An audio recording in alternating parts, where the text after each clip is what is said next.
Hey medic, where's the field hospital you got lost from? Captain Maverick Braxton's harsh laughter echoed across the NATO training compound, drawing every pair of eyes toward the small figure clutching a worn backpack.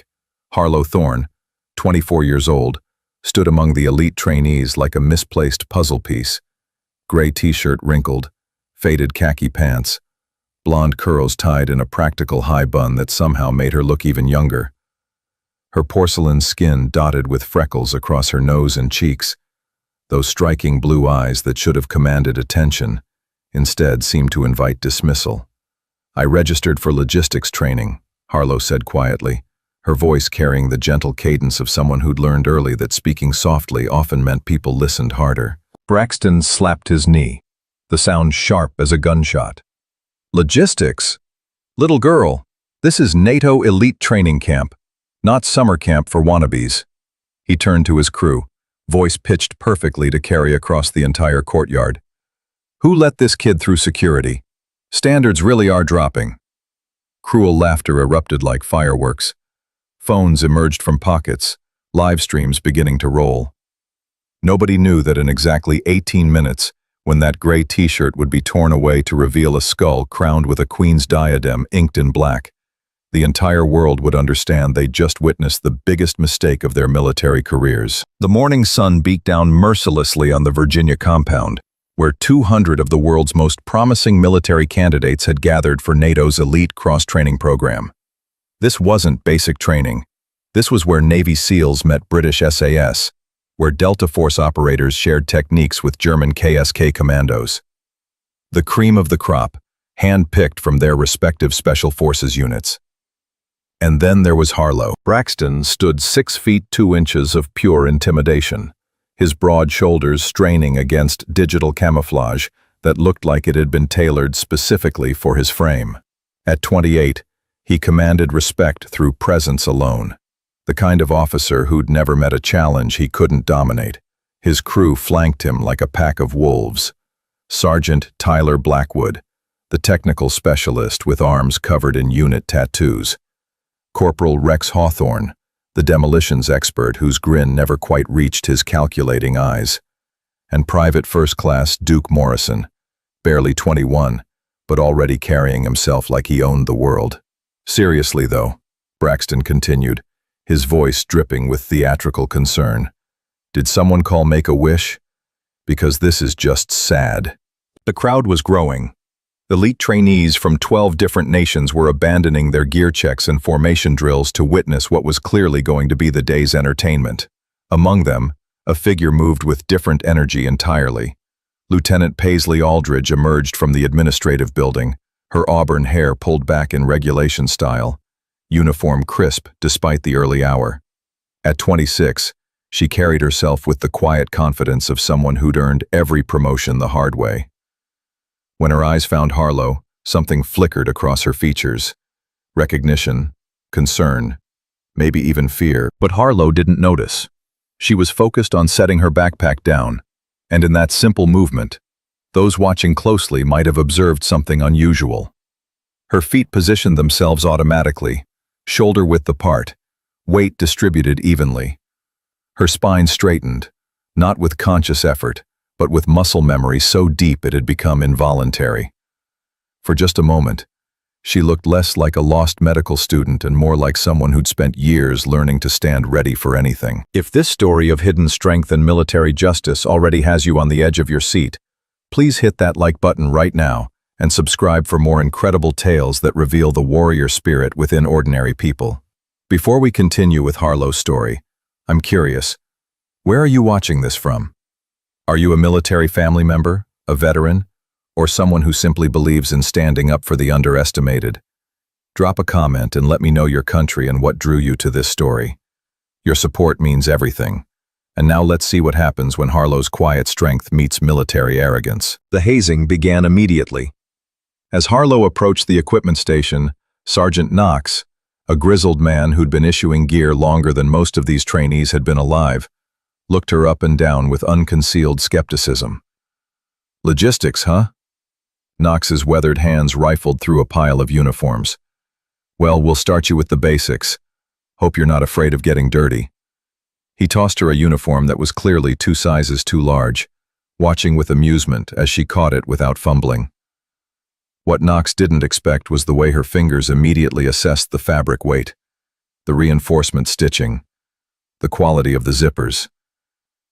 She handled the gear like someone evaluating equipment specifications, not someone grateful just to be included. Something wrong with the uniform, Princess? Blackwood had materialized beside Knox's station, his voice carrying that particular brand of mockery that military hierarchy made possible.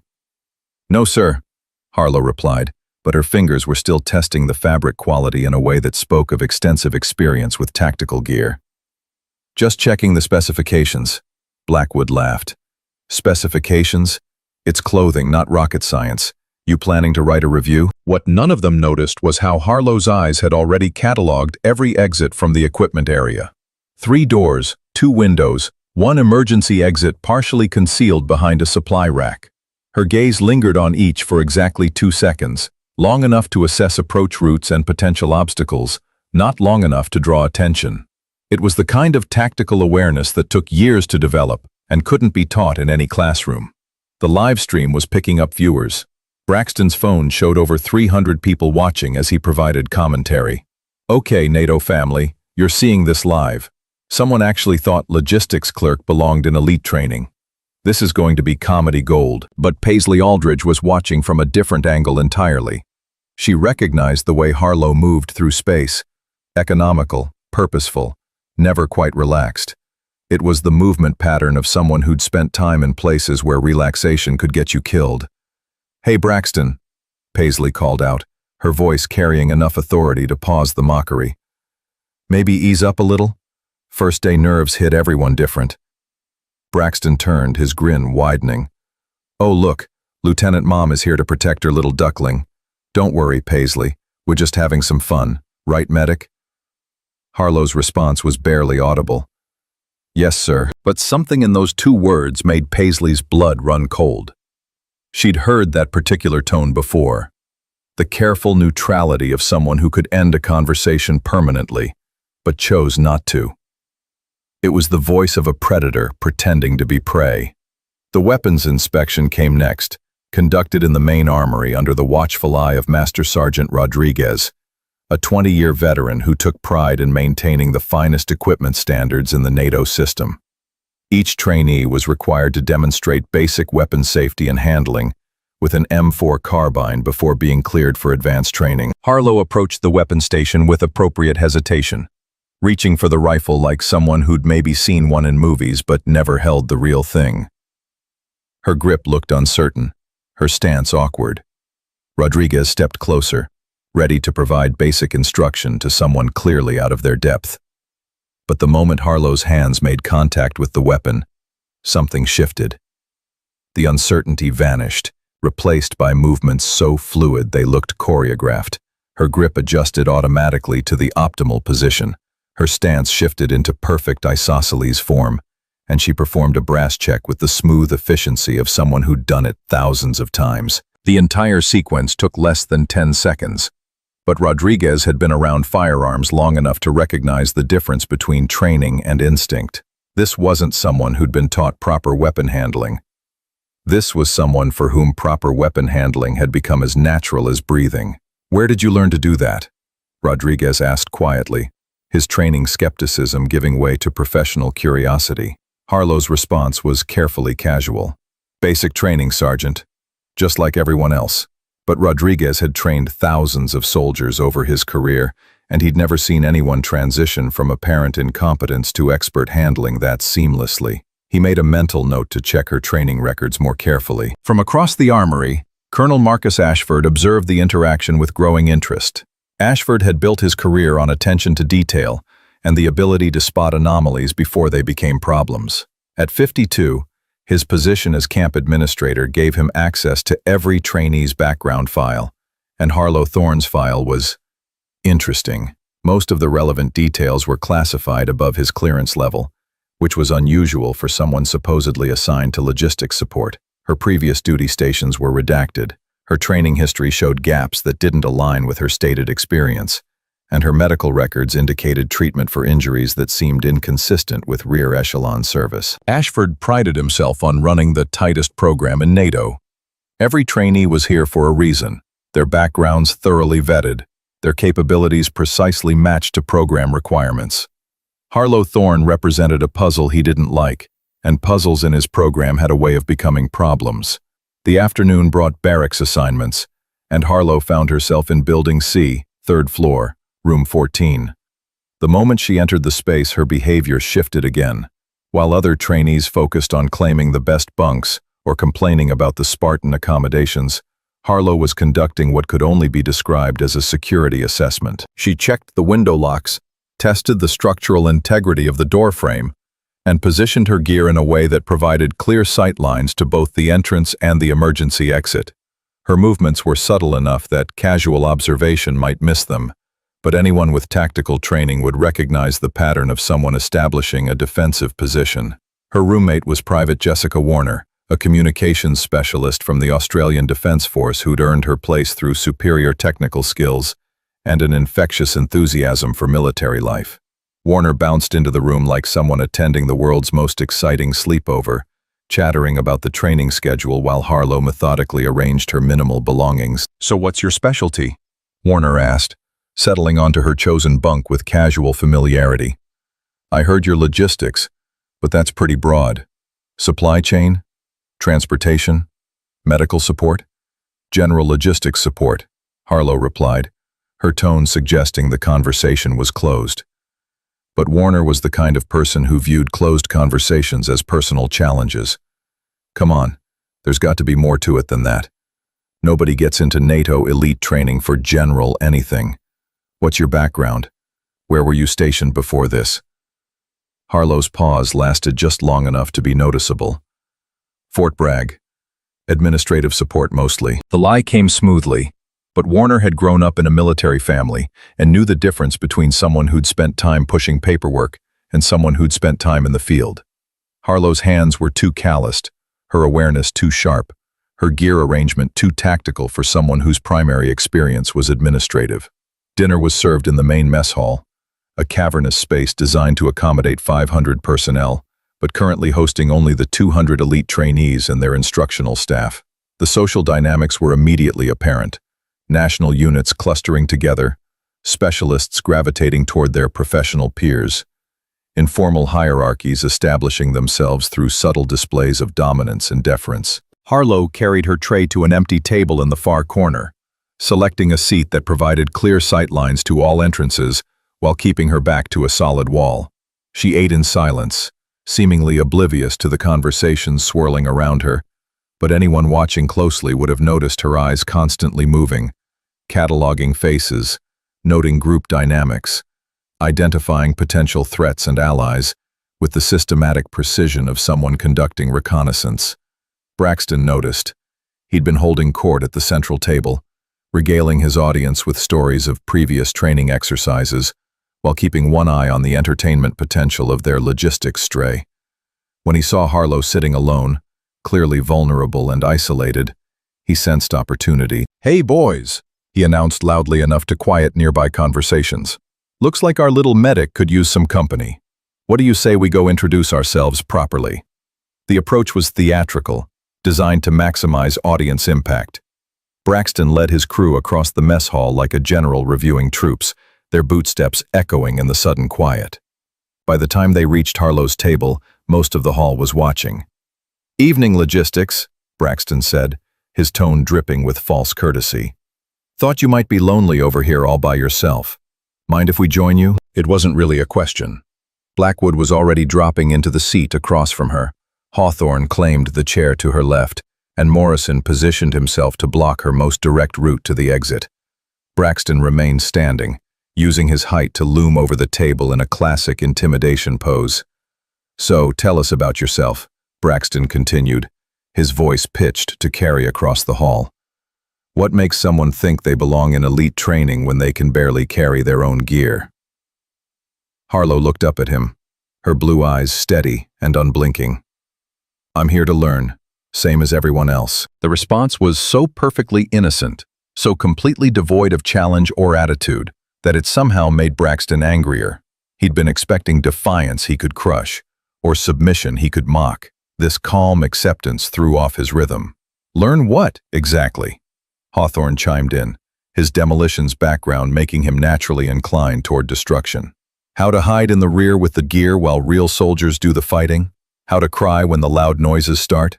Morrison added, his youth making him eager to prove himself worthy of inclusion in the group.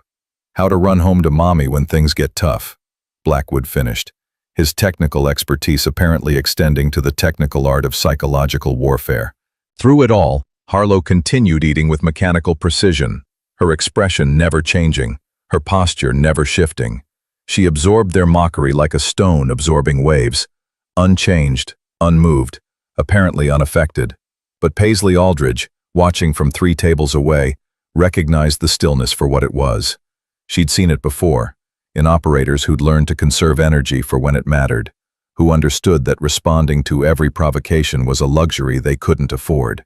It was the stillness of someone who chose their battles very carefully. The harassment escalated when Braxton grew frustrated with Harlow's lack of reaction. He reached across the table and deliberately knocked over her water glass, sending liquid cascading across her meal tray. "Oops," he said, with theatrical innocence. "Guess you better clean that up. Logistics is good at cleaning, right?" For just a moment, so briefly that most observers missed it entirely, something flickered across Harlow's features. Not anger, not fear, but assessment. Her eyes tracked Braxton's position, noted the location of his crew, calculated angles and distances with the automatic precision of someone who'd been trained to evaluate tactical situations. Then the moment passed, and she was reaching for napkins with the same careful efficiency she brought to everything else. "No problem," she said quietly, beginning to clean up the mess. "Accidents happen." The clinical calm of her response sent a chill through Morrison, though he couldn't have explained why.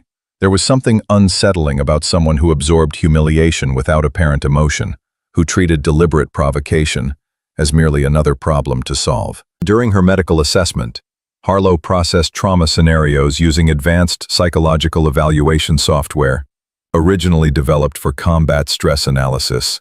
The comprehensive mental health monitoring systems featured encrypted data collection protocols and real-time cognitive assessment algorithms that enabled military psychologists to identify PTSD indicators and resilience factors in high-stress operational environments. This specialized technology, now adapted for civilian healthcare providers, revolutionized how medical professionals evaluate and treat psychological trauma in first responders and military personnel returning from deployment. The training schedule was posted at 2,100 hours, and the gathered trainees studied it with the intensity of generals planning a campaign.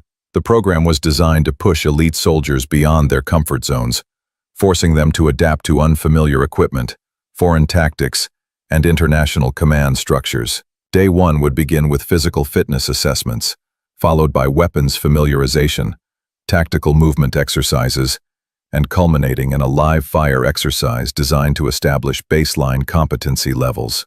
It was the kind of schedule that would challenge even experienced special operations personnel. Harlow studied the schedule with particular attention to the weapons familiarization segment.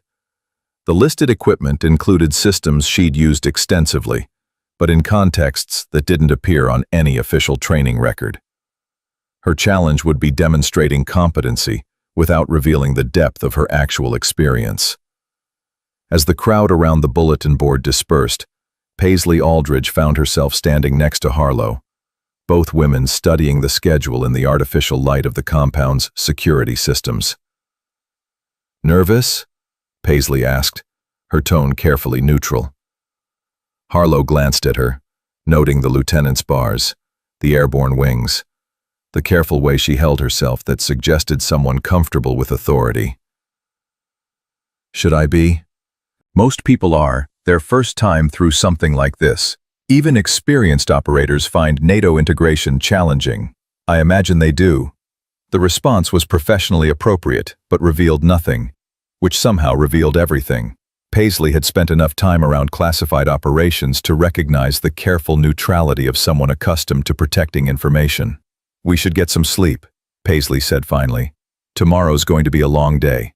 As they walked toward the barracks building, Paisley noticed that Harlow moved through the compound with subtle confidence, never hesitating at intersections, never needing to check building numbers or directional signs.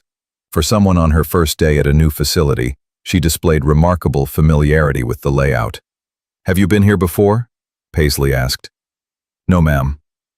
"You seem to know your way around pretty well for someone who just arrived." Harlow's stride never faltered.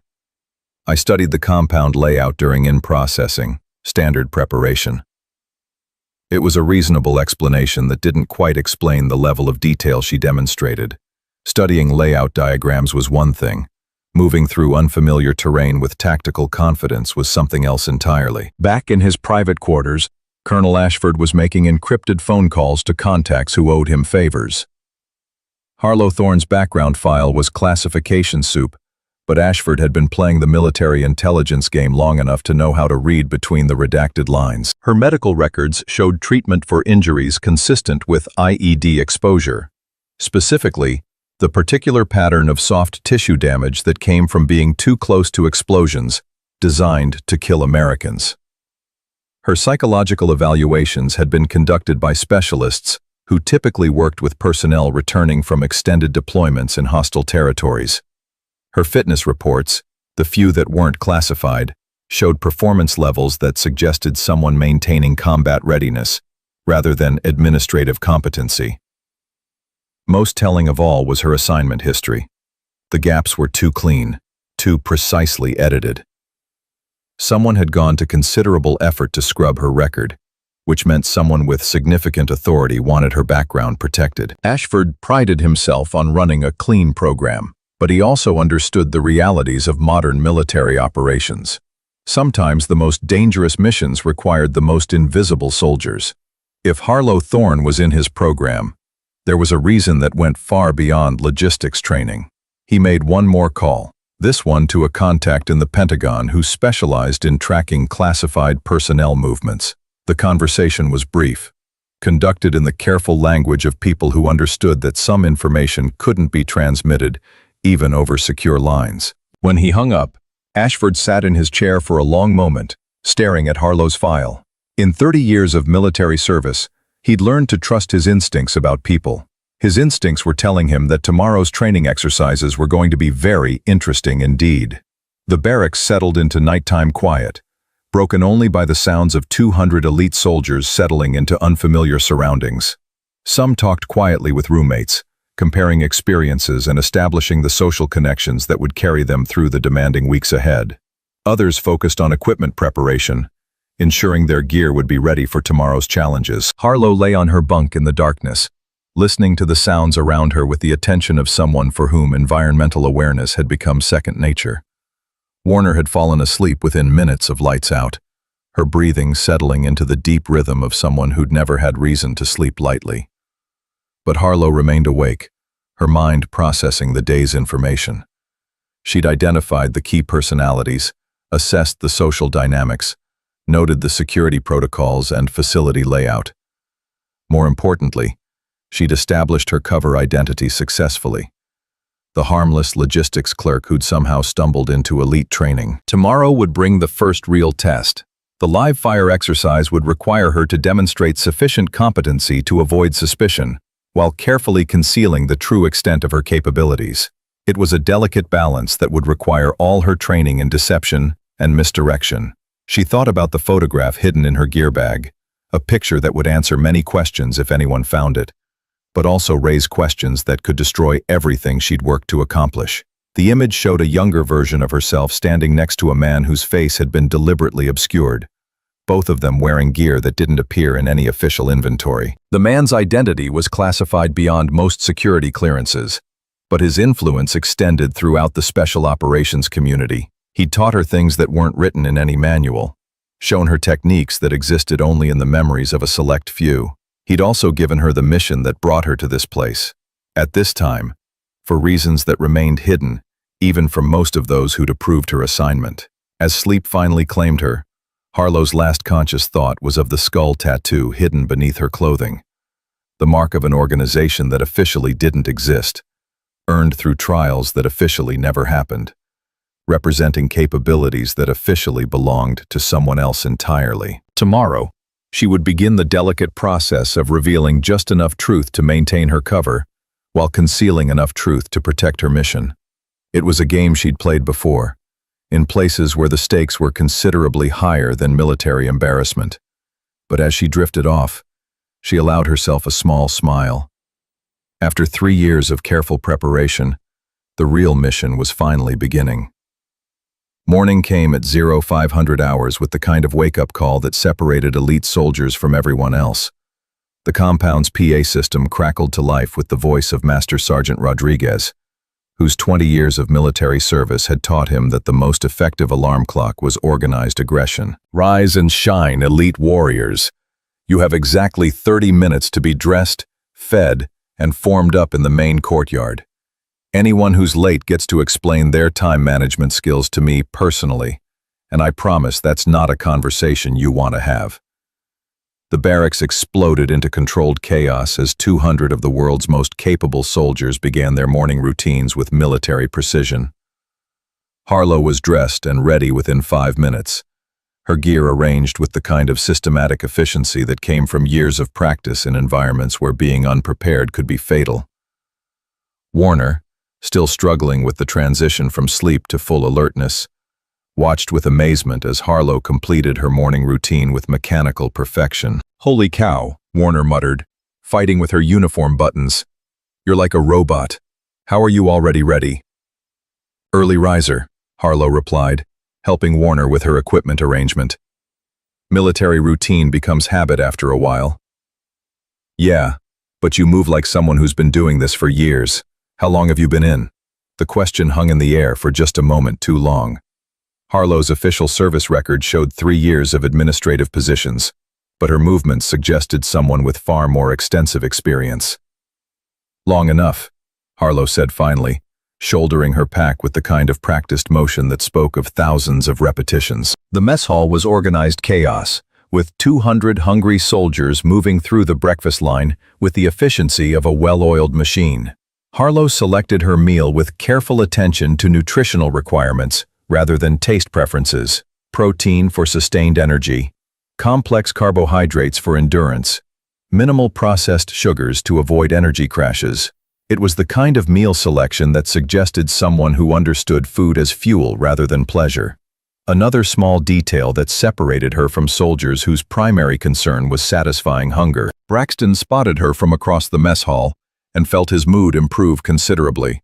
Yesterday's entertainment had been satisfying, but today offered opportunities for more substantial harassment. The live fire exercise would provide the perfect venue for demonstrating the gap between real soldiers and logistics pretenders. "Morning, sunshine," Braxton called out as he approached her table, his crew trailing behind like a pack of hunting dogs. "Ready for your big day? Hope you're not too attached to that perfect safety record." Harlow looked up from her meal, her expression neutral. "Good morning, Captain. I'm looking forward to the training." The polite response, delivered without any trace of sarcasm or challenge, somehow made Braxton's harassment feel clumsy and obvious. He'd been expecting fear or defiance, emotions he could exploit for entertainment. Instead, he got professional courtesy that made him look like a bully picking on someone who refused to fight back. "Well, I hope you're a fast learner," he continued, his voice carrying enough volume to ensure nearby tables could hear. "Because today, we separate the wheat from the chaff. And something tells me you're going to find yourself in the chaff pile." "I'll do my best, sir." Blackwood, sensing his captain's frustration, decided to escalate. "Your best might not be good enough, logistics. This isn't filing paperwork or ordering supplies. This is real soldier work." "I understand the distinction, Sergeant." The calm acceptance of their mockery was beginning to unnerve Morrison, who'd been expecting tears or anger, something he could understand and exploit. Instead, they were dealing with someone who absorbed their harassment like armor absorbing bullets, apparently unaffected by their attempts at psychological warfare. If you've ever felt underestimated or witnessed someone being judged by their appearance, you know exactly how this feels. Hit that like button if you're rooting for Harlow, and make sure you're subscribed, because what happens next will completely change everything these elite trainees think they know about strength. The morning physical fitness assessment took place on the compound's main training field, a carefully maintained expanse of grass and dirt, designed to test every aspect of military conditioning. 200 elite soldiers arranged themselves in formation, their uniforms displaying the insignia of their respective special operations units like battle flags. Harlow found herself in the rear rank, positioned among other support personnel who'd somehow earned inclusion in the elite program. The arrangement was clearly intentional, a visual reminder of the hierarchy that separated warriors from support staff. Master Sergeant Rodriguez took the elevated platform at the front of the formation, his voice carrying easily across the assembled trainees. Ladies and gentlemen, welcome to NATO Elite Cross Training. For the next 6 weeks, you will be challenged, tested, and pushed beyond whatever limits you think you have. Some of you will excel.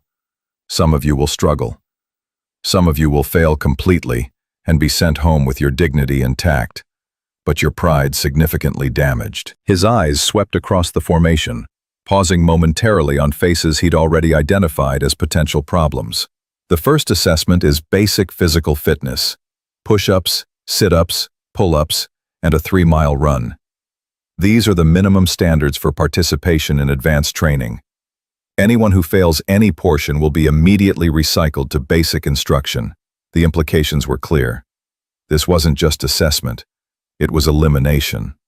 The program had no room for soldiers who couldn't meet basic physical standards, regardless of their technical specialties or administrative value. Push-ups came first, with each trainee required to complete a minimum of 80 repetitions in perfect form. Harlow positioned herself on the grass, assuming the front-leaning rest position with the same mechanical precision she brought to everything else. What the observers couldn't see was the way her muscle memory automatically adjusted her hand placement to the optimal position for maximum efficiency. Her form was textbook perfect, but more than that, it was the form of someone who'd done thousands of push-ups in conditions where failure meant consequences far worse than recycling to basic training. She completed 120 repetitions without visible strain, her breathing controlled and steady throughout the exercise. It was a performance that put her in the top 10% of the group, despite being categorized as support personnel. Rodriguez noticed. In 20 years of training soldiers, he'd developed an eye for the difference between someone who was naturally strong and someone who'd been conditioned through sustained combat operations. Harlow's performance suggested the latter, not just physical fitness, but the kind of conditioning that came from carrying heavy equipment over long distances under hostile conditions. The sit-ups followed the same pattern. Harlow completed 140 repetitions with the same mechanical precision, her core strength clearly developed through training that went far beyond standard military requirements. Pull-ups were where most support personnel struggled, the upper body strength requirements typically favoring combat specialists who spent their careers carrying heavy weapons and equipment. Harlow approached the bar with apparent uncertainty, reaching up like someone who'd never attempted the exercise. But the moment her hands closed around the metal, her body moved with practiced efficiency. She completed 35 perfect repetitions, each one executed with the controlled power that spoke of extensive training in environments where upper body strength was a survival requirement. By now, several instructors were paying attention. Rodriguez made notes on his clipboard while exchanging glances with other senior NCOs who'd noticed the discrepancy between Harlow's supposed background and her actual performance. The 3-mile run was conducted on the compound's perimeter road, a challenging course that included several hills and uneven terrain designed to test endurance under realistic conditions. Harlow started conservatively, positioning herself in the middle of the pack, while the competitive types surged ahead in an early display of dominance. But as the run progressed, something became apparent to those watching closely. While other runners showed the normal signs of exertion, heavy breathing, visible sweat, gradually deteriorating form, Harlow maintained the same steady pace and controlled breathing from start to finish. She completed the course in 18 minutes and 42 seconds, fast enough to rank in the top 15%, but not so fast as to draw unwanted attention. It was a time that suggested someone who understood the difference between demonstrating competency and revealing capability. More importantly, she showed no signs of fatigue at the finish line. While other elite soldiers bent over their knees to catch their breath, Harlow stood calmly, her breathing barely elevated, looking like someone who could immediately begin another 3-mile run without difficulty. Paisley Aldridge, who'd finished in 16th place despite her intensive training regimen, found herself studying Harlow with growing suspicion. The logistics clerk's performance was too consistent, too controlled, too indicative of someone whose physical conditioning had been developed for purposes that went far beyond administrative support. "Nice run," Paisley commented as they walked toward the equipment area for the next phase of testing. "Thank you, ma'am. You too. You don't seem winded. I try to stay in shape." It was another perfectly reasonable response that revealed nothing while somehow suggesting everything. Paisley had spent enough time around special operations personnel to recognize the careful way they discussed their capabilities, always understated, never revealing the true extent of their training or experience.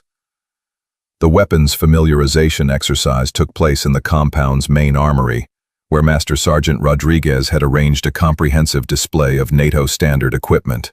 Each trainee would be required to demonstrate basic competency with rifles, pistols, and support weapons before being cleared for live fire exercises. Harlow approached the weapons display with appropriate hesitation, reaching for an M4 carbine like someone who'd read about the system but never actually used one. Her initial grip was awkward, her stance uncertain, her overall handling suggesting someone clearly out of their depth. Rodriguez stepped closer, ready to provide basic instruction to someone who obviously needed it. "First time with an M4 specialist?" "Yes, Sergeant. I've seen them but never actually." "No problem. Let's start with basic safety. Always treat every weapon as if it's loaded. Never point the muzzle at anything you don't intend to destroy. Keep your finger off the trigger until you're ready to fire, and be sure of your target and what's beyond it." Harlow nodded attentively, playing the role of eager student receiving crucial instruction. But as Rodriguez guided her through the basic functions, charging handle, magazine release, safety selector, something began to shift in her handling. The uncertainty gradually gave way to competence, and competence gave way to what could only be described as familiarity. Her grip adjusted to the optimal position without conscious thought.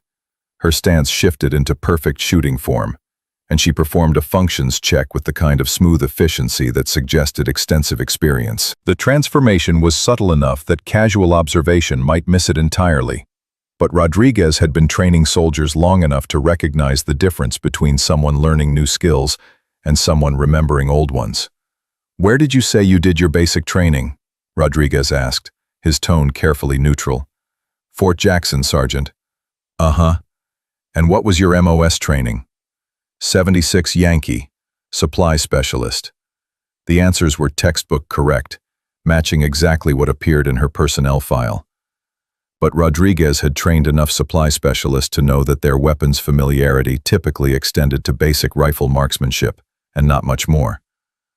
What he was seeing suggested someone whose weapons training had been considerably more comprehensive. He handed her a Beretta M9 pistol, watching as she accepted it with the same initial uncertainty she'd shown with the rifle. But again, as she handled the weapon, muscle memory began to override conscious performance. Her grip found the optimal position automatically. Her finger placement on the slide and trigger guard spoke of extensive training, and she field-stripped the weapon for cleaning with movements that were too practiced to be recently learned. "Interesting technique," Rodriguez commented as Harlow reassembled the pistol with professional efficiency. "Where did you pick that up?" "Just following the manual, Sergeant." But Rodriguez had watched thousands of soldiers follow manuals, and manual-trained competency looked nothing like what he was observing. This was the kind of familiarity that came from extensive use under stress, the kind of muscle memory that developed only through sustained training in environments where weapon maintenance was a survival requirement. By the time the weapons familiarization was complete, Rodriguez had filled 3 pages of notes with observations that painted a picture increasingly inconsistent with Harlow's official background. He'd trained enough special operations personnel to recognize the signs: the specific way she checked chamber status, the particular grip modifications she unconsciously applied, the systematic approach to equipment inspection that spoke of training in advanced combat systems. Colonel Ashford observed the entire exercise from the Armory's elevated observation deck, his attention focused exclusively on the logistics specialist who was demonstrating capabilities that didn't match her personnel file. His morning phone calls had yielded interesting information. Not answers exactly, but confirmation that the right questions were being asked by people with appropriate security clearances. Harlow Thorne was definitely not what she appeared to be. The challenge now was determining whether she represented a security threat or a security asset, and whether her presence in his program was coincidental or part of a larger operation he wasn't cleared to know about. The live fire exercise was scheduled for 1,400 hours, giving the trainees time to clean their weapons and prepare for what would be their first real test of combat readiness. Harlow spent the interval methodically cleaning her assigned M4. Her movements efficient and practiced, despite her supposed unfamiliarity with the system. Warner, struggling with her own weapon maintenance, watched with growing confusion as Harlow completed tasks that should have been challenging for someone with limited weapons experience. "You're really good at that for someone who's new to this," Warner observed, noting the systematic way Harlow broke down and reassembled the rifle components. "I'm a quick learner." "Yeah, but that's not just quick learning. That's like muscle memory, like you've done this before." Harlow paused in her cleaning routine, her hands going still for just a moment. "I guess some things come naturally." It was another non-answer that somehow felt like a confession. Warner had grown up around military equipment, and she'd never seen anyone develop that level of familiarity with complex systems through natural aptitude alone. But before she could pursue the question further, Master Sergeant Rodriguez's voice echoed through the armory. "All right, warriors. Time to find out who can actually shoot and who's been wasting the government's ammunition all these years. Live fire exercise commences in 15 minutes. Anyone who's not ready gets to explain their time management skills to me personally." The live fire range was a sophisticated facility designed to test marksmanship under realistic conditions. Electronic targets at various distances, computer-controlled scoring systems, and environmental factors designed to simulate combat stress. It was the kind of range that separated recreational shooters from combat marksmen. Harlow approached her assigned firing position with the same apparent uncertainty she'd shown throughout the weapon's familiarization. Her stance looked awkward, her grip uncertain, her overall demeanor suggesting someone clearly out of her depth. The exercise began with basic marksmanship at 50 meters, each trainee required to place 5 rounds within the target's scoring rings. Most of the elite soldiers performed well, their shots grouping tightly in the high-scoring zones with the consistency expected from special operations personnel. Harlow's first shot went wide, missing the target entirely and striking the earthen backstop with a dull thud. Laughter rippled through the nearby firing positions as Braxton's voice carried across the range. "Looks like logistics needs some basic lessons. Maybe try holding it by the right end." Her second shot was closer but still outside the scoring rings, drawing more mockery from the elite trainees who were clustering their rounds in the target's center mass. Harlow appeared to be struggling with basic concepts like sight alignment and trigger control. But Rodriguez, observing from the range tower, noticed something others missed. Harlow's wild shots weren't actually wild. They were consistently striking specific points on the target framework, suggesting someone who was hitting exactly where she was aiming, just not where others expected her to aim. Her third shot struck the target's outer ring, a marginal improvement that suggested gradual learning. Her fourth shot moved closer to center, and her fifth shot struck the scoring zone with respectable accuracy. It was exactly the kind of progression someone might expect from a support specialist receiving her first serious marksmanship training. Slow initial learning, followed by rapid improvement as basic concepts clicked into place. But Rodriguez had been observing closely enough to notice the subtle adjustments Harlow made between shots.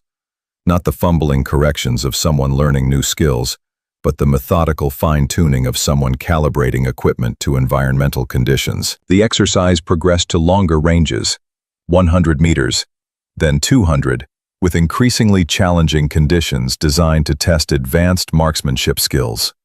Most support personnel struggled at these distances, their shots scattering as wind and range estimation challenges exceeded their training.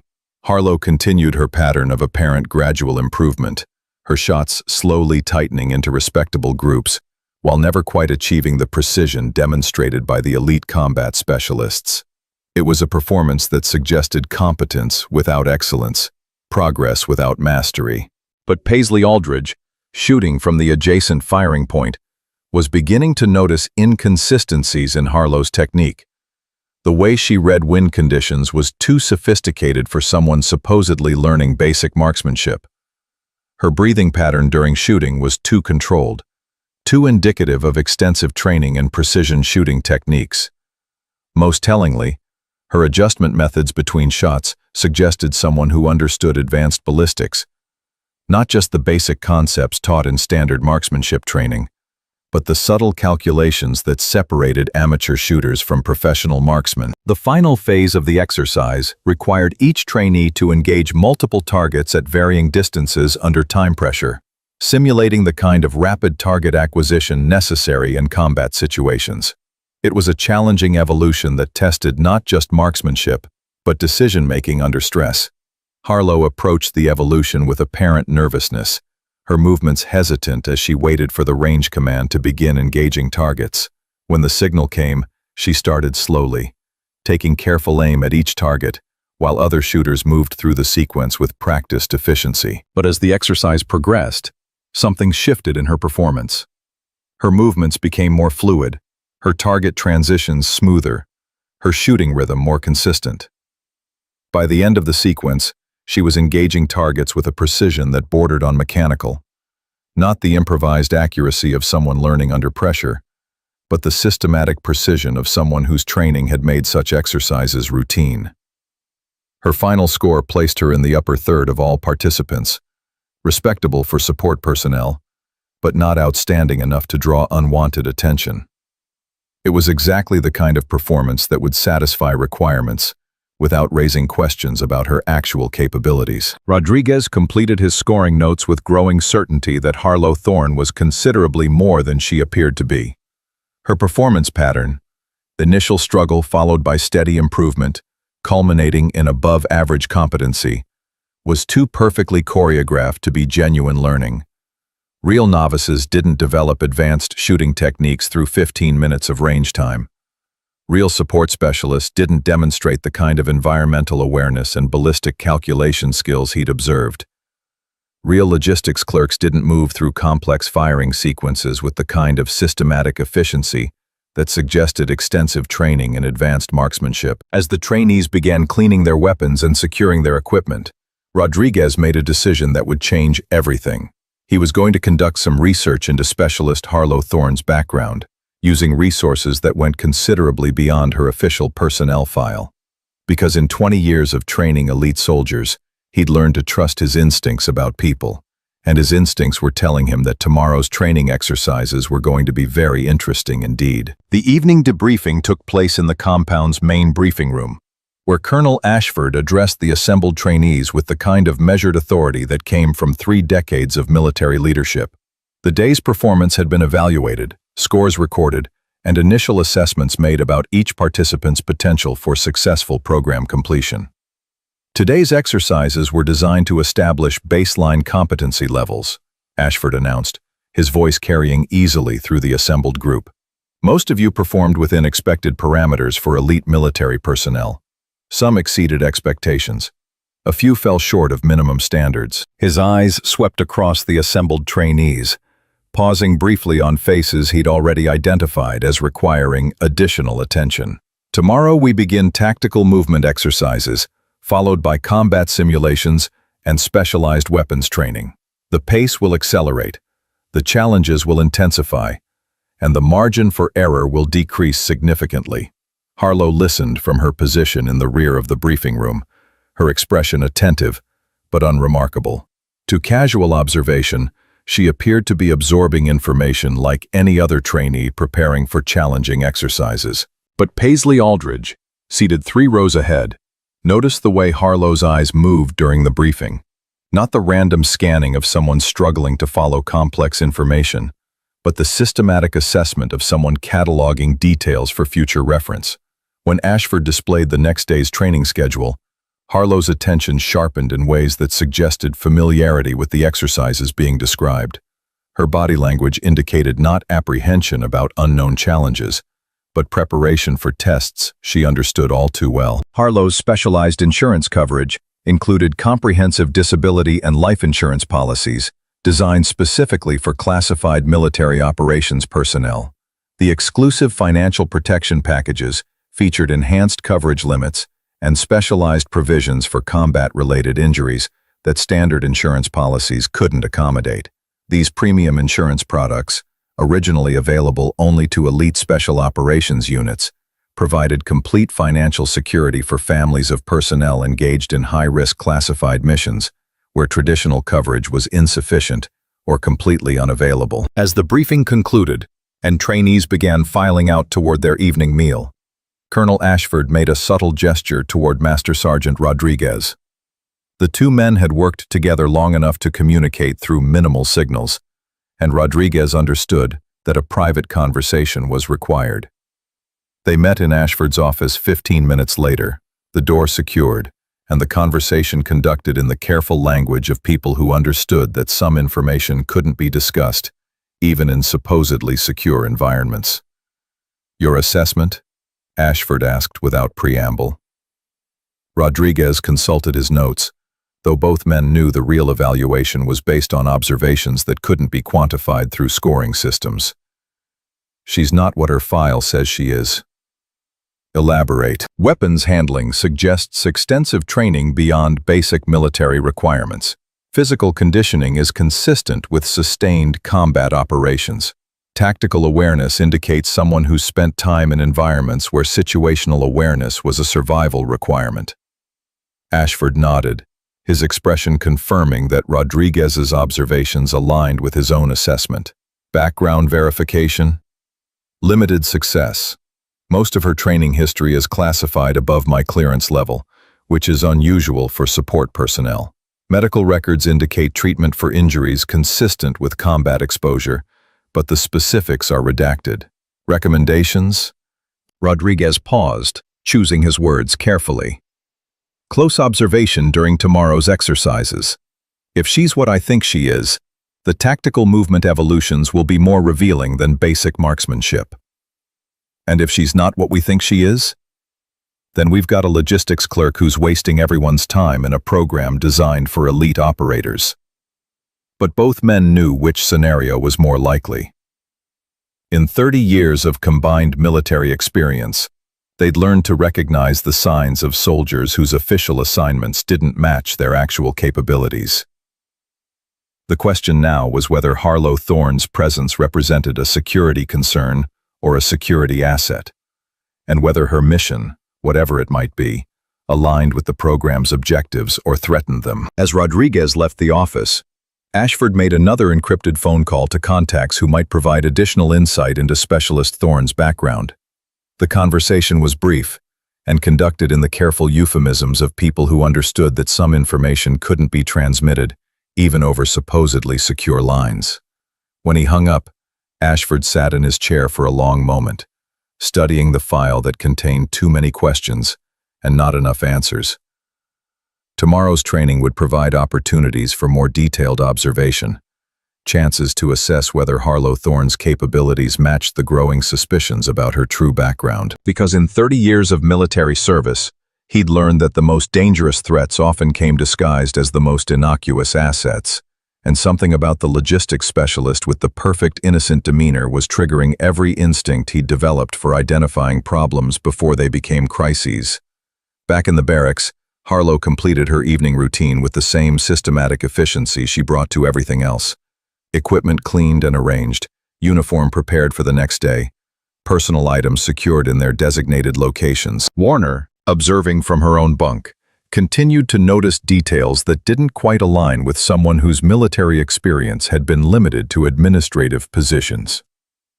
The way Harlow secured her gear suggested someone accustomed to environments where equipment theft or tampering was a constant concern. Her personal hygiene routine was economical and efficient, the kind of abbreviated self-care that developed during extended field operations where time and resources were limited. Most tellingly, Her sleep preparation included subtle security measures, positioning herself to maintain awareness of the room's entrances, arranging her gear to serve as early warning system for unauthorized intrusion, keeping essential items within immediate reach, despite regulations requiring personal equipment to be properly stowed. "You're really careful about your stuff," Warner observed as Harlow completed her final equipment check.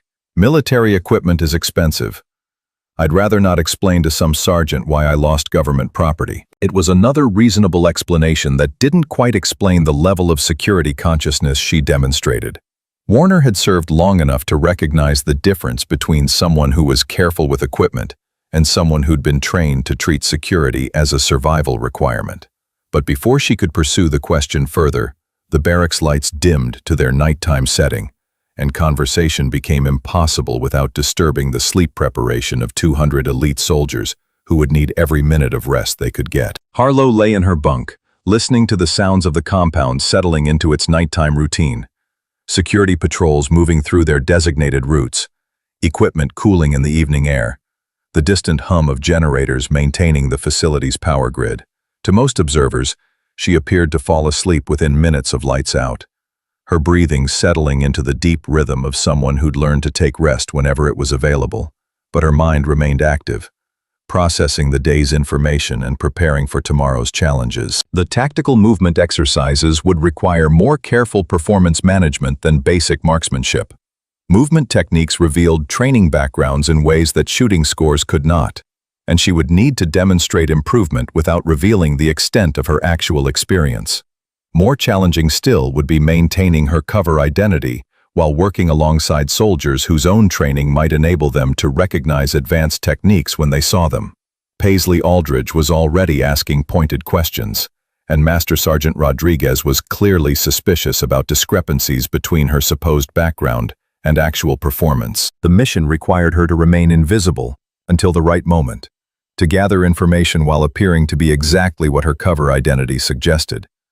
But invisibility was becoming increasingly difficult, as each exercise revealed capabilities that didn't match her official assignment.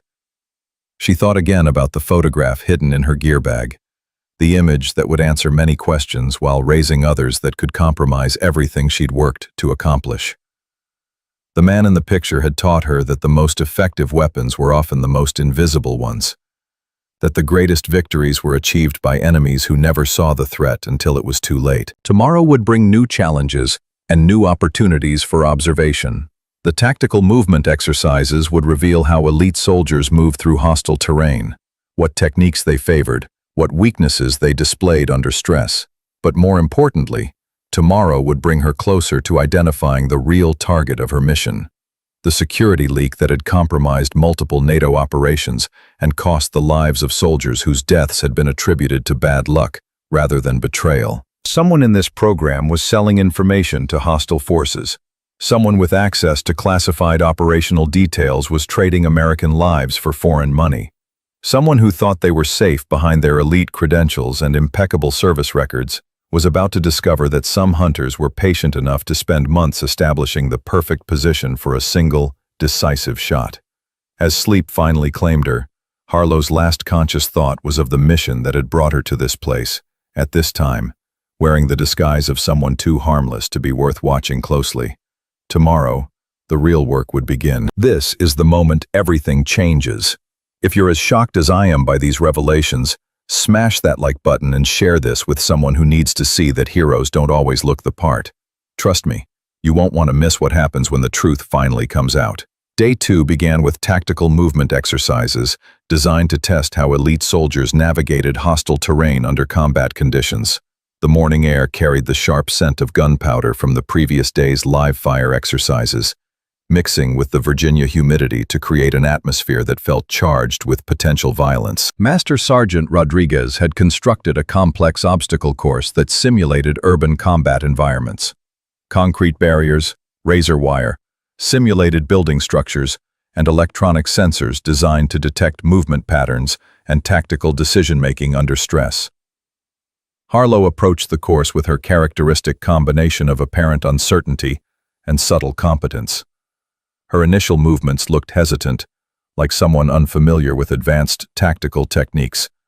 But observers watching closely might have noticed the way she automatically assessed cover positions and identified potential fields of fire. The exercise required teams of 4 to move through the course while maintaining communication and mutual support.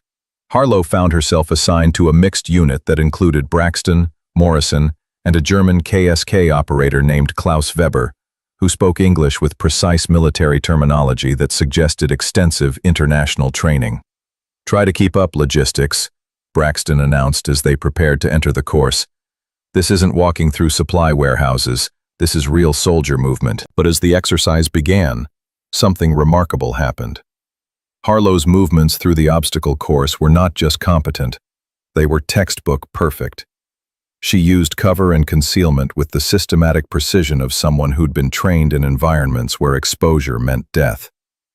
Her communication was crisp and professional, using proper tactical terminology with the fluency that came only from extensive field experience.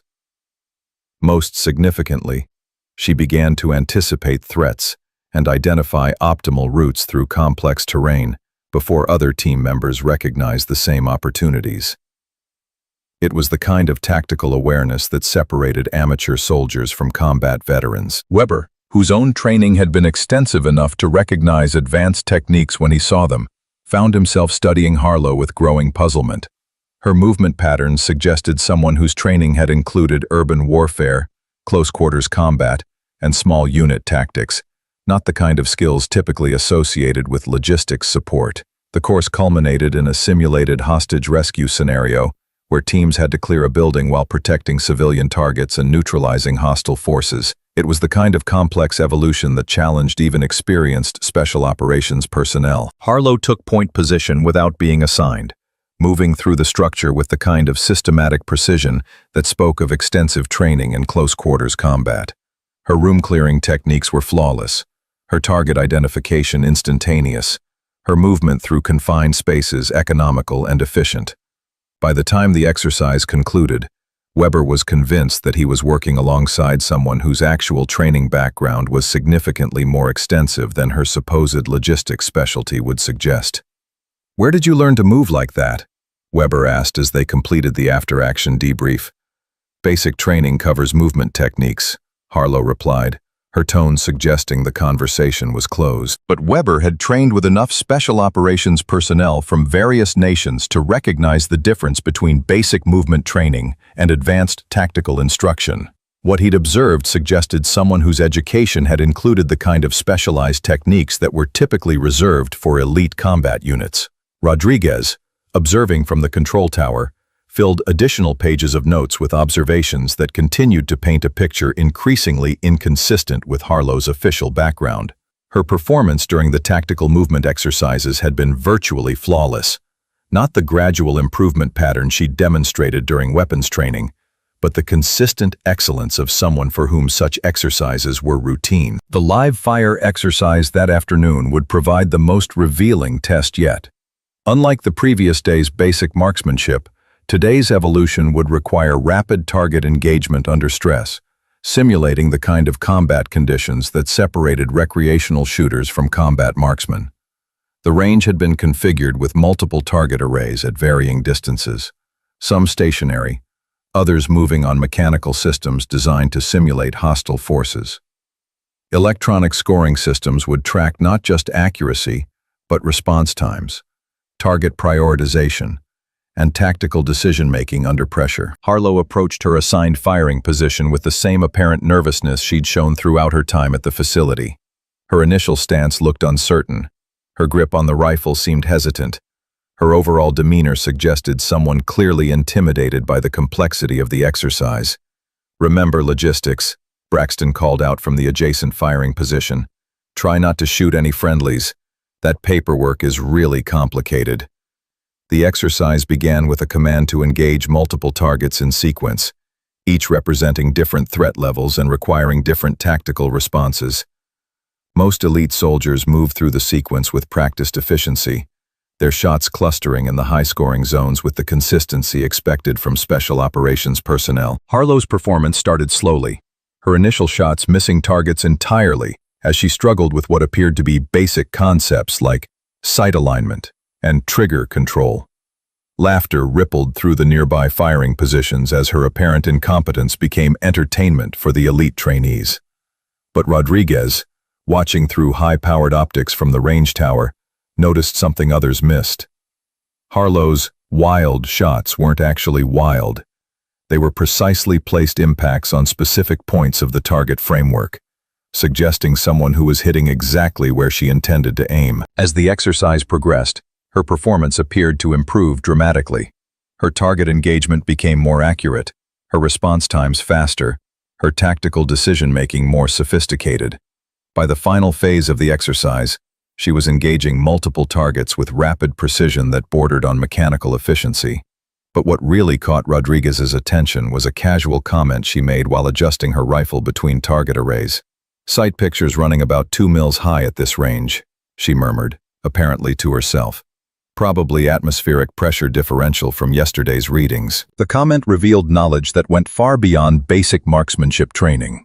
Understanding mil-dot calculations and atmospheric effects on ballistics required advanced instruction in precision shooting techniques, the kind of education typically reserved for designated marksmen and sniper-qualified personnel.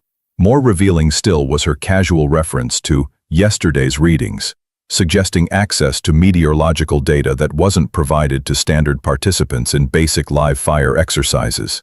Rodriguez made additional notes, his suspicions about Harlow's true background crystallizing into near certainty. In 20 years of training soldiers, he'd never seen anyone develop advanced ballistic calculation skills through 15 minutes of range time. The afternoon concluded with equipment maintenance, during which Harlow demonstrated the same pattern of apparent learning, followed by suspicious competence. Her weapon cleaning techniques were too systematic, her equipment inspection too thorough, her overall approach too professional for someone supposedly new to advanced military systems. As the day's training concluded and trainees began preparing for evening chow, Rodriguez made a decision that would change everything. He was going to conduct a detailed background investigation into Specialist Harlow Thorne, using resources that went considerably beyond standard personnel verification procedures. Colonel Ashford received Rodriguez's preliminary report during the evening briefing, reviewing the observations with the kind of careful attention he reserved for potential security concerns. The pattern was becoming increasingly clear. Harlow Thorne was considerably more than she appeared to be, and her presence in the program was almost certainly related to objectives that went beyond logistics training. The question now was whether to confront her directly or continue observation until her true purpose became apparent.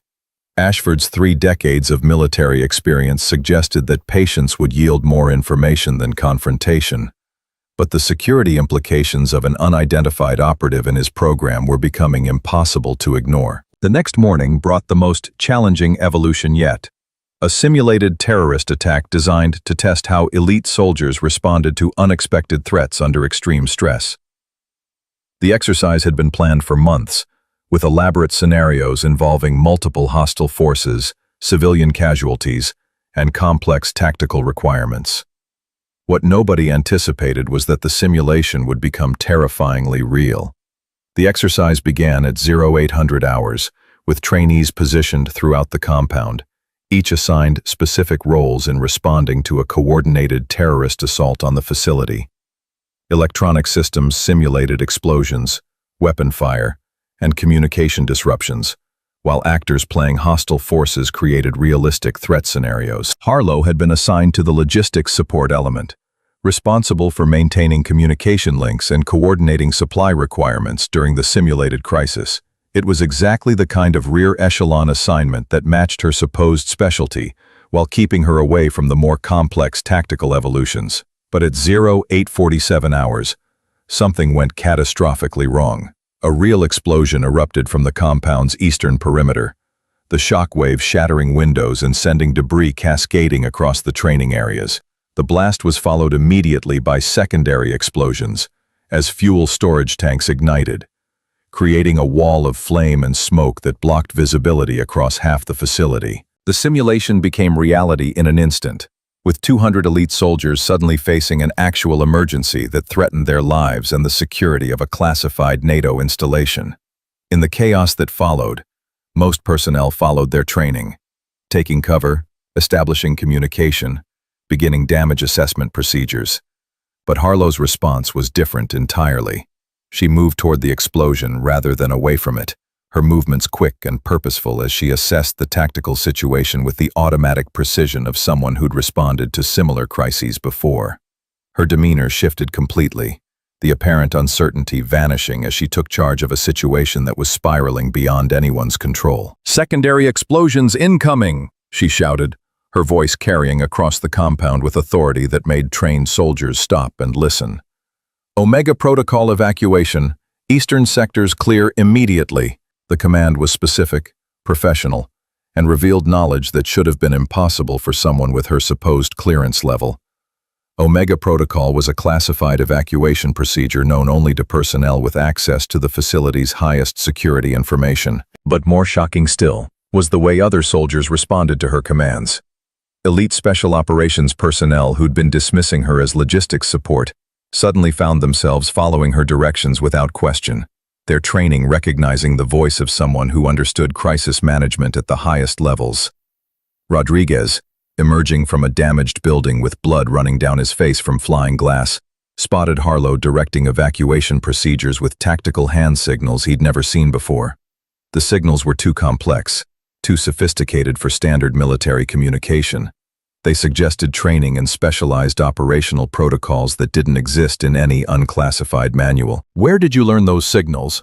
he demanded as she guided a group of injured trainees toward the medical station. Harlow glanced at him, her blue eyes now carrying an intensity that made him step back involuntarily. "I wrote them." The simple statement hit Rodriguez like a physical blow. Signal development was conducted by military intelligence specialists with decades of experience and security clearances that went far beyond anything a logistics clerk should possess. But before he could pursue the question further, another series of explosions erupted from the compound's southern section. The crisis was escalating beyond the capacity of normal response procedures, and decisions needed to be made by someone with authority to override standard protocols. Harlow grabbed the emergency radio from Rodriguez's equipment vest, adjusting the frequency with the automatic precision of someone who'd used similar systems extensively. Her transmission was crisp, professional, and revealed access to communication networks that were supposed to be restricted to senior command personnel. "Falcon Base, this is Reaper 7. Declare emergency protocols. Initiate lockdown procedures. Civilian evacuation authorized under Article 7 provisions." The response came immediately, the radio operator's voice carrying recognition and authority. "Reaper 7, confirmed. Emergency protocols active. Lockdown initiated. Medical support en route." Rodriguez stared at the radio in shock. The call sign, Reaper 7, wasn't in any database he had access to, but the immediate response from Falcon Base suggested someone with credentials that went far beyond logistics support. "Who are you?" he asked, his voice barely audible over the continuing explosions. Harlow handed him back the radio, her expression returning to its characteristic neutrality. Someone who's tired of pretending to be harmless. The rescue operation that followed revealed capabilities that transformed everyone's understanding of who Harlow Thorne really was. She moved through the crisis with systematic efficiency, coordinating evacuation procedures, directing medical support, and managing tactical responses with the kind of comprehensive expertise that suggested extensive training in crisis management. More significantly, she demonstrated knowledge of the facility's classified systems that should have been impossible for someone with her supposed security clearance. She knew the locations of emergency exits that weren't marked on standard facility maps, understood communication protocols that weren't taught in basic training, and possessed access codes for systems that were supposed to be restricted to senior command personnel. By the time professional rescue teams arrived, the crisis had been largely contained through procedures that Harlow had implemented with the support of soldiers who'd begun following her commands without question. Colonel Ashford arrived via emergency helicopter, his face grim as he surveyed the damage to his facility. But his expression changed completely when he spotted Harlow coordinating final evacuation procedures with the calm efficiency of someone for whom such crises were routine. "Master Sergeant Rodriguez," Ashford called out, his voice carrying the sharp edge of command authority.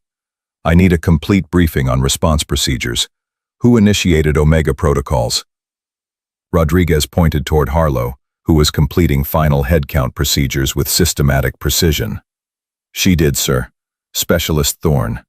She knew classified evacuation procedures, had access to restricted communication networks, and coordinated response operations like someone with extensive crisis management training." Ashford studied Harlow with the calculating gaze of someone whose 30 years of military experience had taught him to recognize anomalies before they became problems. "Bring her to me." But as Rodriguez approached Harlow to relay the colonel's command, another figure emerged from the emergency response vehicles. A young officer in pristine uniform, his insignia indicating recent promotion to lieutenant, his demeanor suggesting someone eager to establish authority in a crisis situation. Lieutenant Marcus Webb had arrived with the rescue teams, his assignment unclear, but his attitude unmistakable. He surveyed the scene with the arrogance of someone who'd never personally experienced the kind of crisis he was now observing, his clean uniform and nervous energy marking him as someone whose expertise was theoretical rather than practical. "Who's in charge of this mess?" Webb demanded, his voice pitched to carry across the compound. "This facility is supposed to be secure. How did this happen?" Harlow turned toward him, her expression carefully neutral. "Emergency protocols were followed, sir. Casualties minimized. Facility secured." Webb stepped closer, using his height to loom over her in a classic intimidation pose. "I wasn't talking to you, Specialist. This is a command-level incident requiring senior officer oversight." "Yes, sir." But something in Harlow's calm acceptance seemed to infuriate Webb rather than satisfy him. He'd been expecting deference that recognized his authority, submission that acknowledged his superior rank and position. Instead, he got professional courtesy that somehow felt like condescension. "What's your role in this incident?" Webb continued, his voice growing sharper. "Logistics personnel shouldn't have been involved in emergency response procedures." "I assisted with evacuation coordination, sir." "Assisted?" Webb's laugh was harsh and mocking. "From what I heard, you were giving orders like some kind of commander. That's not your job, Specialist. That's not your place." The confrontation was drawing attention from other personnel, including several senior NCOs who'd witnessed Harlow's performance during the crisis. Their expressions suggested growing discomfort with Webb's handling of someone who just demonstrated exceptional competence under extreme stress. But Webb was committed to his course of action, his inexperience making him mistake professional competence for insubordination. "You think because you helped during an emergency that makes you some kind of hero? Your logistics support, nothing more. Your job is to follow orders, not give them." Harlow's response was perfectly correct, professionally appropriate, and somehow more unsettling than any challenge could have been. "I understand my role, sir." "Do you? Because from where I stand, it looks like you've been playing soldier when you should have been staying in your lane." The insult hung in the air like smoke from the still-burning fuel tanks. Every person within earshot understood that Webb had just crossed a line, challenging not just Harlow's competence, but her right to be considered a real soldier. Rodriguez stepped forward, his 20 years of experience recognizing a situation that was about to escalate beyond anyone's control. "Lieutenant, maybe we should focus on post-incident procedures rather than personnel assignments." But Webb was too committed to his confrontation to accept graceful withdrawal. "No, Sergeant. This is exactly the kind of attitude problem that needs to be addressed immediately.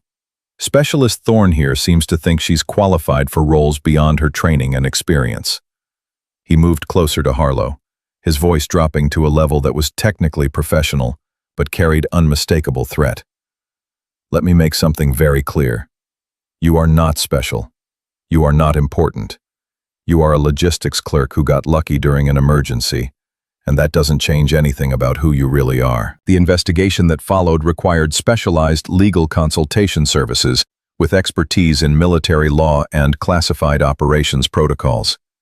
These exclusive legal firms provided comprehensive representation for personnel involved in sensitive military matters, offering expert navigation of complex security clearance issues and classified information handling. The specialized legal education programs trained attorneys in the unique challenges of military justice, operational security, and the intersection of civilian and military law in high-stakes national security cases. Webb reached out and grabbed the front of Harlow's gray t-shirt, his intention unclear but his aggression unmistakable. "You're nothing but a fake playing at being something important." The fabric of her shirt was old and worn, weakened by repeated washing and field use. When Webb yanked it forward with violent force, the material couldn't withstand the stress. The shirt tore completely, the gray fabric ripping from collar to hem and exposing her back and shoulder to the assembled crowd. For exactly 3 seconds, the entire compound went silent. The tattoo was a masterwork of black ink that seemed to absorb light rather than reflect it. Dominating her shoulder blade was a human skull rendered in intricate detail. But this wasn't the simple death's head common to military units. This skull wore a crown, an ornate piece of royal regalia with detailed gems and precious metals that spoke of hours under the needle by an artist who understood the significance of every line. Below the crowned skull, in letters that looked like they'd been carved rather than tattooed, were the characters RQ-11. The silence stretched beyond comprehension as everyone present processed what they were seeing. This wasn't just body art. This was a mark that carried meaning in circles where meaning could be deadly. The first sound to break the silence was a sharp intake of breath from somewhere in the crowd. Then another. Then the metallic crackle of radio equipment as someone's hand instinctively reached for their communication device.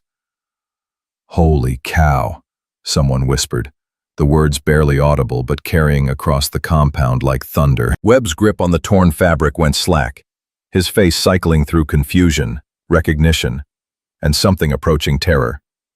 Because even he, despite his inexperience and arrogance, had heard the stories about RQ designations. They were legends whispered in military circles, tales of operators who didn't officially exist, but whose influence shaped conflicts around the world. Rodriguez dropped his clipboard, the sound of metal hitting concrete echoing like a gunshot. In 20 years of military service, he'd met exactly 3 people who carried RQ designations. All of them had been the kind of soldiers whose real names appeared in files so classified that confirming their existence required presidential authorization. But it was Paisley Aldridge's reaction that confirmed what everyone was beginning to suspect. She snapped to attention with military precision that was purely involuntary, her body recognizing the significance of the markings before her mind could process the implications. "Reaper Queen," she whispered, the words carrying a reverence that made everyone present understand they were witnessing something extraordinary. Colonel Ashford, observing from 50 meters away, felt his 30 years of military experience crystallize into a single moment of absolute clarity. He'd been expecting to debrief a logistics specialist about emergency response procedures. Instead, he was looking at a tattoo that represented the highest levels of classified military operations. The radio equipment in his aide's hands crackled to life with an incoming transmission that carried the static patterns of heavily encrypted communication. "Falcon Base, this is Apex Command. Confirm Reaper Queen protocol authentication. Immediate response required." Ashford took the handset with hands that weren't entirely steady. "Apex Command, this is Falcon Base Actual. Authentication confirmed. RQ-11 designation verified visual confirmation." The response came immediately, the voice carrying authority that made even a full colonel straighten unconsciously. "Falcon Base, lock down all personnel. Scramble security teams. Classified briefing authorized for facility commander only.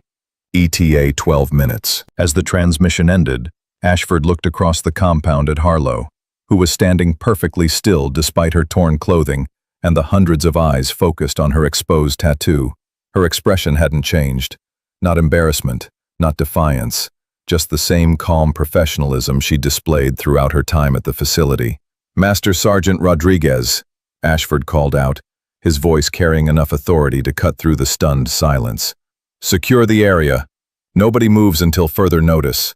But Rodriguez was staring at Harlow with an expression that combined awe, respect, and something approaching fear, because in 20 years of training elite soldiers, he'd finally met someone whose training had been so far beyond his own experience that comparison was meaningless.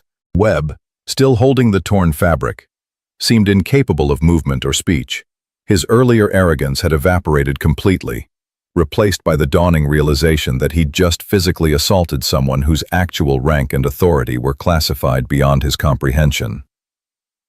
The sound of approaching helicopters grew louder, military aircraft arriving with the kind of rapid response that suggested pre-positioned assets rather than emergency deployment.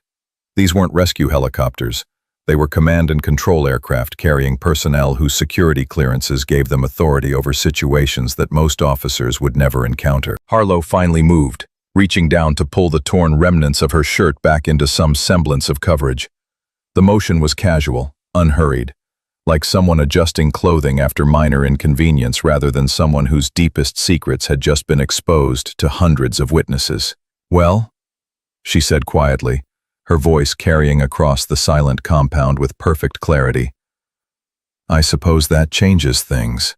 The understatement was so profound that several people actually laughed, nervous, disbelieving sounds that reflected the complete disconnect between the calm observation and the magnitude of what had just been revealed.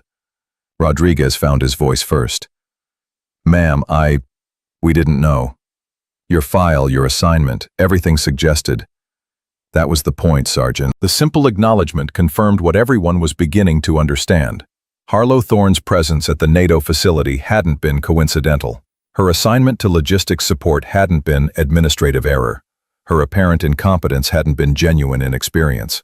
She'd been playing a role, maintaining cover so perfect that even experienced military personnel had been completely deceived until circumstances forced revelation of her true identity. The complete transformation of respect you just witnessed proves that assumptions can be deadly. Hit like if this story gave you chills, subscribe for more hidden warrior stories, and check out the video appearing on your screen now about another underestimated hero who changed everything. The helicopters touched down in precise formation, their rotor wash creating dust clouds that obscured vision, but couldn't mask the unmistakable sound of military efficiency in action. The aircraft weren't standard transport helicopters. They were command variants equipped with advanced communication systems and carrying personnel whose presence suggested this situation had implications far beyond a simple training accident. The first person to emerge was a man in his 50s, wearing civilian clothes that somehow screamed military authority. His bearing was unmistakable, the confident stride of someone accustomed to being the most dangerous person in any room. The careful awareness of someone whose survival had depended on constant vigilance. Behind him came a team of personnel whose insignia and equipment marked them as belonging to organizations that didn't appear on standard military charts. Their movements were coordinated, professional, and carried the kind of lethal competence that made experienced soldiers step back instinctively. But it was the final figure to emerge from the lead helicopter that made everyone present understand the true significance of what had just occurred. SEAL Commander Riker Beckham was a legend in special operations circles, a man whose career had spanned 3 decades of classified missions, and whose influence shaped policy at the highest levels of military command. His presence at a NATO training facility could only mean that the situation had escalated far beyond normal security concerns. Beckham approached the group with measured steps, his eyes scanning the assembled personnel before focusing on Harlow with an intensity that seemed to make the air itself grow heavier. "Reaper Queen," he said, his voice carrying enough authority to make everyone present snap to attention involuntarily. "It's been a long time." Harlow's response was simple, direct, and somehow more revealing than any elaborate explanation could have been. "Hello, Riker. Sorry about the cover." The casual use of the commander's first name confirmed what the assembled personnel were beginning to suspect. This wasn't a chance encounter between superior and subordinate. This was a reunion between professionals whose working relationship operated at levels far beyond normal military hierarchy. "How long have you been here?" Beckham asked, his tone suggesting a conversation between equals rather than a military briefing. 3 months. Long enough to confirm what we suspected." Beckham nodded, his expression indicating that her answer had confirmed rather than surprised him. "The leak? Identified and documented. Full evidence package ready for transmission." The exchange was conducted in the careful language of people accustomed to discussing classified operations in potentially insecure environments.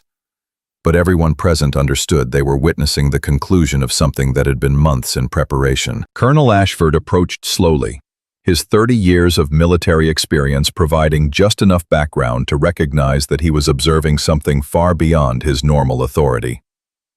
"Commander Beckham," he said formally, "I need to understand what's happening at my facility." Beckham turned toward him, and Ashford felt the full weight of attention from someone whose career had been built on making life-or-death decisions under impossible circumstances. "Colonel, what's happening is the conclusion of a counterintelligence operation that's been 18 months in development. Specialist Thorne, or rather, Major Mitchell, has been operating under deep cover to identify security leaks that have compromised multiple NATO operations." The revelation hit the assembled personnel like a physical blow. Major, not specialist, not logistics support, but a field-grade officer whose actual rank put her among the senior leadership of whatever organization had authorized her mission. "Major?" Rodriguez's voice cracked slightly as he processed the implications. "She outranks half the people in this program." "She outranks all of them," Beckham corrected.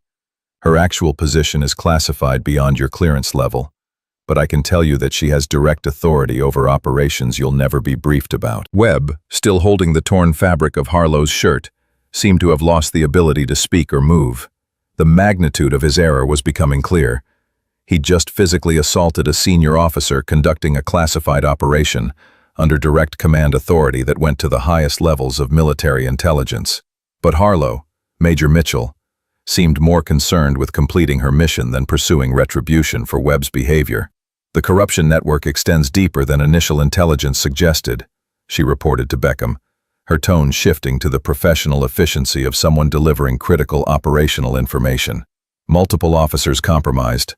Financial connections to hostile intelligence services confirmed.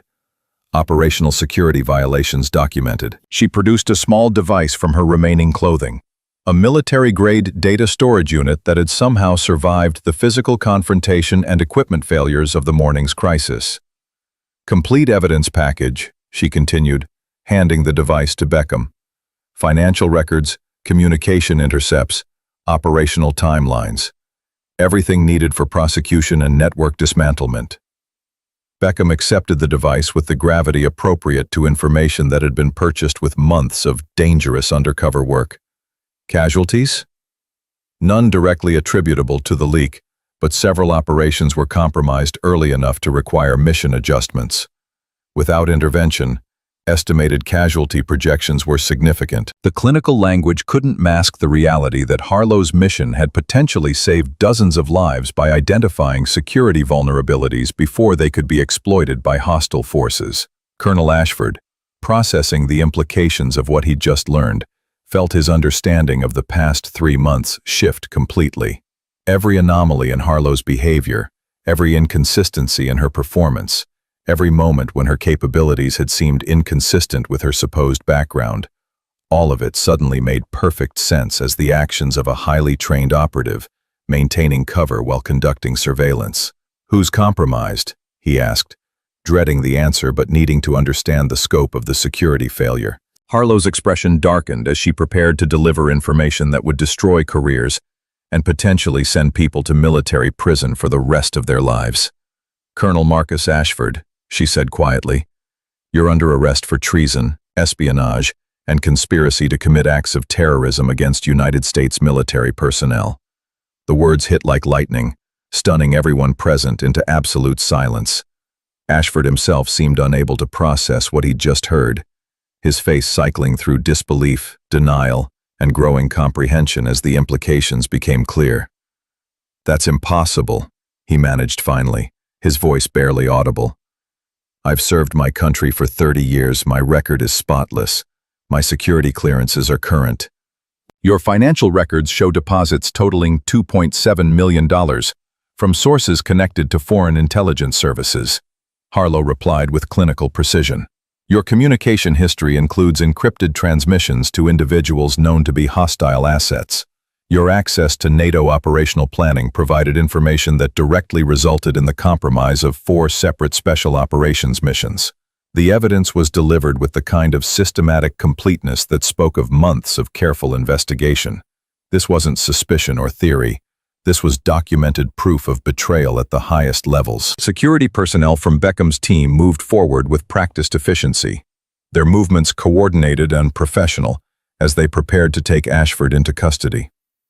The colonel didn't resist, his 30 years of military training recognizing the inevitability of what was happening. But as the handcuffs closed around his wrists, he looked at Harlow with an expression that combined hatred, respect, and something approaching admiration. "How long have you known?" he asked. "Since the 2nd week. Your operational security was adequate but not perfect. Small mistakes, but enough to establish pattern confirmation. And you've been watching me for 3 months, documenting everything, building your case while pretending to be some harmless logistics clerk." That was the mission. The simple acknowledgement carried more weight than any elaborate explanation. Harlow had spent 3 months living among people who dismissed her as insignificant, enduring harassment and mockery, while methodically gathering evidence that would destroy them. Her performance had been so convincing that even experienced military personnel had been completely deceived, never suspecting that the woman they were bullying possessed authority that extended far beyond their understanding. As Ashford was led away to secure transportation, the remaining personnel began processing the magnitude of what had just occurred. The logistics specialist they'd been dismissing as incompetent was actually a major conducting counterintelligence operations. The woman they'd been mocking as weak was actually one of the most dangerous individuals any of them would ever encounter. Webb, finally finding his voice, managed a single word: "Sorry." Harlow looked at him with an expression that combined professional assessment with something that might have been amusement. "Lieutenant, your behavior today will be noted in my final report. I suggest you use this experience to reconsider your approach to leadership and respect for fellow soldiers." It was a response that was simultaneously merciful and terrifying.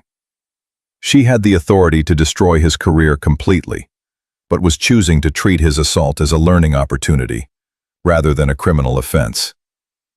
Rodriguez approached slowly, his 20 years of experience providing just enough background to understand that he was addressing someone whose actual capabilities were far beyond anything he'd ever encountered.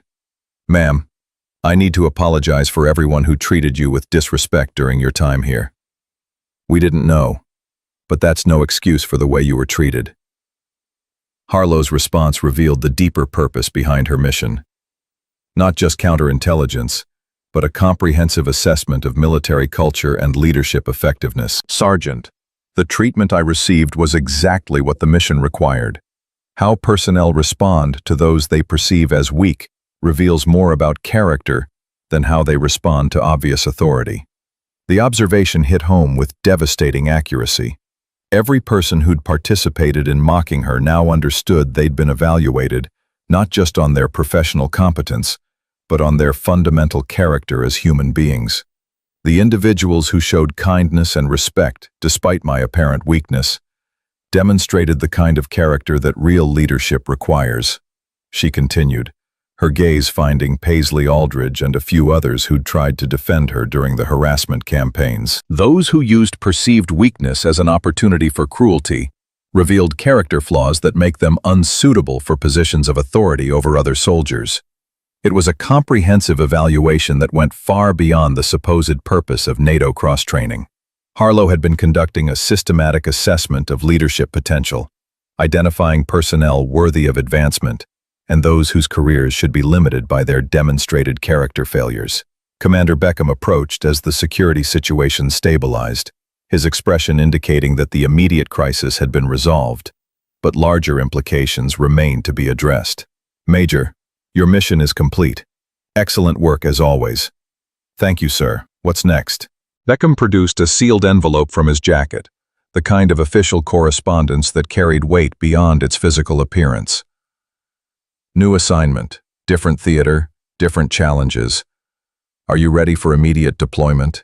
Harlow accepted the envelope without reading it, her response automatic and professional. "Always ready, sir." But before she could open the orders, an encrypted communication device in Beckham's equipment began transmitting an incoming message. The commander answered with practiced efficiency, but his expression darkened as he absorbed the information being transmitted. Understood. Confirm timeline. Roger. Out. He turned back to Harlow, his demeanor shifting to reflect new urgency. Change of plans. We've got a situation developing that requires immediate attention. Local or international? International. Multiple Allied operations have been compromised simultaneously. Someone with access to NATO planning is feeding information to hostile forces in real time. The implications were staggering. If multiple operations were being compromised simultaneously, it suggested a security leak that went far beyond the corruption they'd just uncovered. There was another traitor, possibly multiple traitors, operating at levels that threatened the foundation of Allied military cooperation. The evidence package you just provided is crucial, but it's only part of a larger network we're still trying to map. Are you prepared for extended operations? Harlow's response was immediate and definitive. Whatever's needed. As the conversation continued, the remaining personnel began to understand that they'd witnessed not just the conclusion of one mission, but the beginning of something much larger and more dangerous. The woman they'd known as Harlow Thorne, logistics specialist, was about to disappear completely. In her place would be Major Mitchell, Reaper Queen, an operative whose actual mission parameters remained classified at levels that most of them would never be cleared to understand. But as she prepared to leave with Commander Beckham's team, she took a moment to address the assembled personnel one final time. Real warriors don't need to announce their strength, she said, her voice carrying across the compound with perfect clarity. They prove it through service, sacrifice, and the willingness to stand between evil and innocence, regardless of personal cost. The words settled into the minds of everyone present, like seeds that would grow into deeper understanding over time. They'd witnessed something extraordinary, not just the revelation of hidden identity, but a masterclass in what genuine strength looked like when it chose humility over arrogance. As the helicopters prepared for departure, their rotors spinning up with mechanical precision, Harlow made one final gesture that would be remembered by everyone present for the rest of their careers. She approached Webb, the young lieutenant who'd assaulted her and torn her shirt, exposing her tattoo and destroying her cover identity. Instead of anger or retribution, she extended her hand in a gesture of respect and reconciliation. Learn from this, Lieutenant. Real leadership means protecting those who appear weak, not exploiting them for entertainment. Webb accepted the handshake with hands that trembled slightly, his earlier arrogance completely replaced by genuine humility and growing understanding of how badly he'd misjudged the situation. As the aircraft lifted off, carrying away the woman who'd spent 3 months living among them while maintaining one of the most sophisticated cover identities in modern military history, the assembled personnel began processing the lessons they'd learned. Some would carry those lessons forward, becoming better leaders and more thoughtful human beings because of their encounter with someone whose strength had been hidden beneath perfect vulnerability. Others would struggle with the knowledge that they'd revealed character flaws that might limit their potential for advancement and authority over other soldiers. But all of them would remember the day they learned that the most dangerous person in the room is often the one everyone underestimates, and that true strength rarely announces itself until the moment when announcement becomes necessary. The compound settled into an unusual quiet as personnel began the process of returning to normal operations. But normal would never quite feel the same after witnessing what happened when perfect cover met necessary revelation. The final sound to fade was the distant throb of helicopter rotors carrying Major Mitchell toward her next mission, her next identity, her next opportunity to stand between evil and innocence, while allowing the world to believe she was nothing more than another unremarkable face in the crowd. 6 months later, reports would surface of a mysterious operative who'd infiltrated and dismantled an international trafficking network. A year after that, intelligence sources would whisper about someone who'd prevented a terrorist attack through months of patient undercover work. But officially, none of those operations would exist, and the woman responsible would remain a ghost whose true story could never be told in full. Because that's what real warriors do.